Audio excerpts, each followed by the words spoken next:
bageze mu Rwanda bakiza amagara yabo, cyane ko umutwe wa M23 wari ubamereye nabi mu mujyi wa Goma. Bigira inama yo kwinjira mu Rwanda ariko bikandagira, cyane ko na bagenzi babo bari gutera ibisasu ku butaka bw'u Rwanda byanahitanye abasivile 16. Ntibari bazi ko bazakirwa nk'uko bakiriwe. Bakinjira ku mupaka basabwe kurambika intwaro hasi, bagakura ububiko bw'amasasu ku mbunda zabo, barangiza bakamanika amaboko. Niko byagenze, hanyuma barasakwa, bamburwa ibyo bari bafite birimo n'ibiyobyabwenge by'urumogi, ubundi bajyanwa mu kigo batuyemo uyu munsi.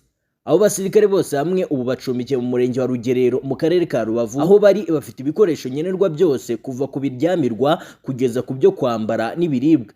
Bose ni 131, umugore ubarimo n'umwe, bishingiye ku byo bahawe n'u Rwanda. Abafite uburwayi bafite umuganga uhoraho ubitaho, ibyo byarangira bakidagadura, bagakina umupira w'amaguru ndetse bakiyibutsa n'akarasisi ka gisirikare. Nyuma yaho kandi bagira umwanya wo gusabana, bakaririmba indirimbo bari basanzwe baririmba bari iwabo mu gisirikare. Harimo nk'iyo kwiragiza Imana yitwa Nzambe n'indi yitwa Suradati Jacques Lamotte. Bagera mu Rwanda bwa mbere bavuze ko intambara bashuwemo n'ubuyobozi bwabo itari isobanutse, kuko bari bameze nk'aboherejwe gupfa. Umwe muri abo akigera i Rubavu yatubwiye ko ubwo M23 yageraga i Goma babe bari ku kibuga cy'indege cy'uyu mujyi.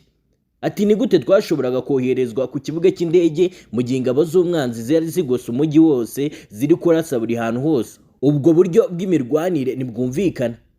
Yavuze ko ubwo yabonaga ibisasu biri kugana mu cyerekezo cy'aho bari yari yamaze kubona kare ko ibintu bitameze neza, afata icyemezo cyo kujya muri MONUSCO, ariko nayo iramwanga, afata inzira ahungira mu Rwanda. Uburyo aba basirikare bitaweho bigaragaza ubumuntu bw'inzego z'umutekano z'u Rwanda, ibintu ushobora kubona ahantu hake.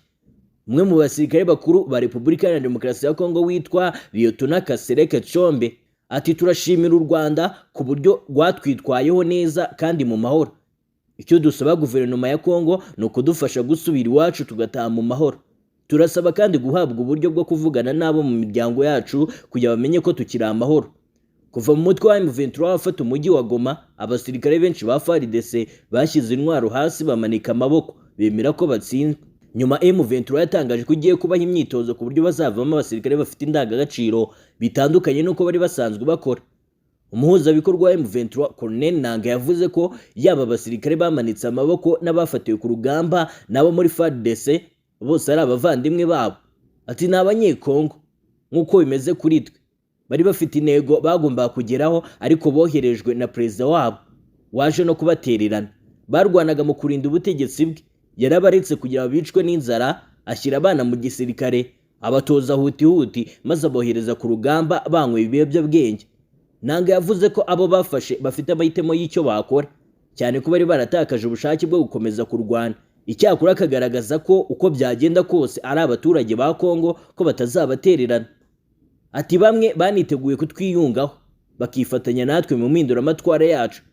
Turi kubohereza mu bigo bizabigisha uburyo bwo kwiyubaka, imyitwarire myiza n'uburyo impinduramatwara ikora. Nubwo bimeze bityo, hari abandi basirikare barenga 3,000 bahungiye mu maboko ya Loni bafitwe n'ingabo za MONUSCO. Ntabwo ibyabo birasobanuka kugeza ubu. Nyuma yo kwigara umujyi wa Goma, imirimo y'abaturage yarasubukuwe, ubu ni umujyi utekanye. Serivisi zose zongeye gutangwa, yaba ubucuruzi, ubuvuzi, amashuri, byose birakora nta nkomyi. Abaturage basobanura ko batekanye kurusha ikindi gihe, kuko nta musirikare ukibahohotera nk'uko byabaga mbere yuko M23 ifata umujyi wa Goma.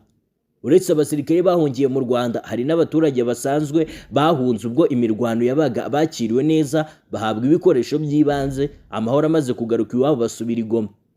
Mu gushimangira umutekano no kurinda abaturage, ubu M23 yamaze no gushyiraho abayobozi b'intara, nk'intara ya Kivu y'Amajyaruguru, aho Bahati Musanga Joseph yagizwe guverineri w'iyo ntara, yungirijwe na Manzi Ngarambe Willy wagizwe vice guverineri wa Kivu y'Amajyaruguru ushinzwe ibijyanye na politiki, ubuyobozi n'amategeko. Ni mu gihe Amand Bahati Shadrack we yagizwe vice guverineri wa Kivu y'Amajyaruguru ushinzwe ubukungu, imari n'iterambere. Bigira Imana mu murenge wa Rugerero ho mu karere ka Rubavu, ku bwa Zan TV.